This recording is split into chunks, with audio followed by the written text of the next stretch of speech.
बच्चों good morning. मैं Arjun Kumar TS college के इतिहास विभाग से।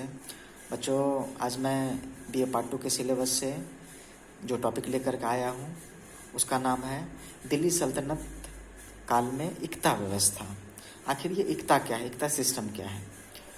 बच्चों जैसा कि हम जानते हैं कि जब दिल्ली सल्तनत की स्थापना हुई तो बहुत सारे प्रशासनिक व्यवस्था, राजस्व व्यवस्था, सैनिक व्यवस्था वो तुर्कों के द्वारा यहाँ लाई गई थी और उसी व्यवस्था के हिसाब से यहाँ पर शासन प्रारंभ किया गया था। उसी में एक इक्ता व्यवस्था भी था।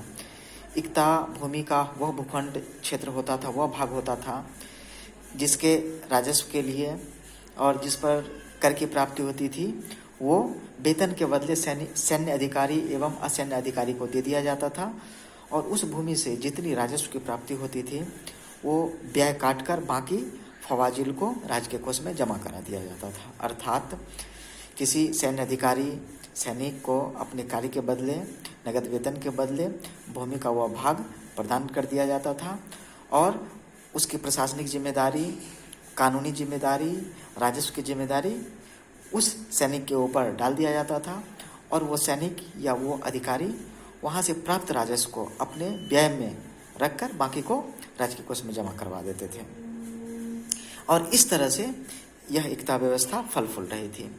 आखिर इस इक्ता व्यवस्था की जरूरत क्यों पड़ी, आइए इसके बारे में डिस्कस करते हैं। सर्वप्रथम ये जान ले कि आखिर इस इक्ता व्यवस्था को दिल्ली सल्तनत में किसने लागू किया।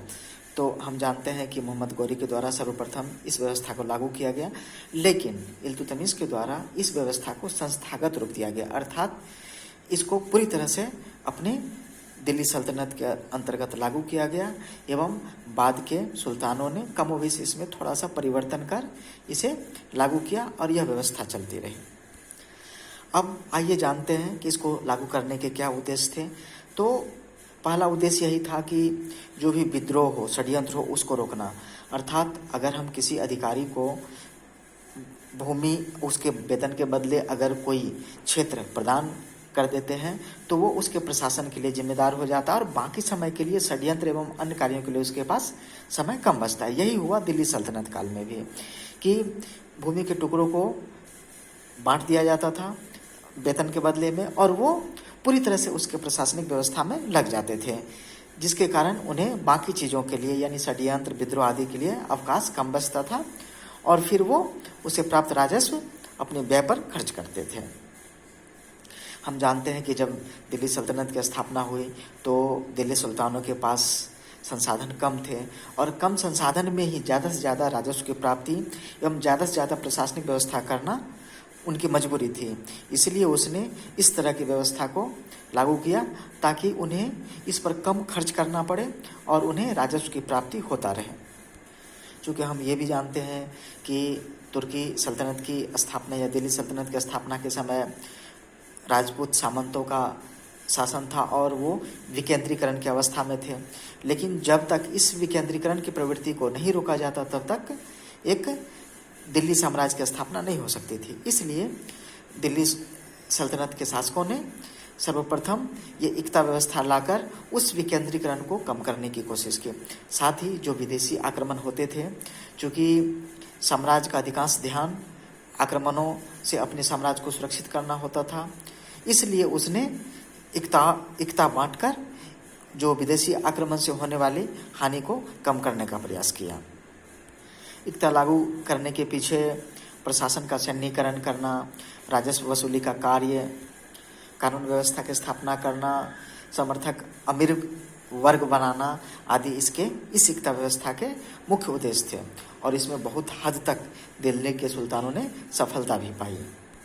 जिन सैनिक अधिकारी या असैन्य अधिकारी को भूखंड या भूमि का वह क्षेत्र दिया जाता था या इक्ता दिया जाता था उसे इक्तेदार, मुक्ति या वली कहा जाता था। यह मुख्यतः जो सैनिक अधिकारी होते थे उन्हें दिया जाता था उसके नगद वेतन के बदले। इक्तेदार का पद ट्रांसफरेबल था, अर्थात उन्हें यह 3 वर्ष के लिए दिया जाता था और 3 वर्ष के पश्चात या तो उन्हें हटा दिया जा सकता था या यह किसी अन्य को स्थानांतरित कर दिया जा सकता था और यह व्यवस्था पूरी तरह से स्थानांतरीय था। इक्तदार मुख्य रूप से सैनिक अधिकारी होता था। उसका मुख्य कर्तव्य अपने क्षेत्र में शांति व्यवस्था स्थापित करना, कानून स्थापित करना, राजस्व की वसूली करना, ये सारी चीज़ें उसके अधिकार क्षेत्र में थे और वो राजस्व वसूल कर अपने व्यय को काट कर बाकी जो फवाजिल था उसे राजकोष में जमा कर देता था। धन्यवाद।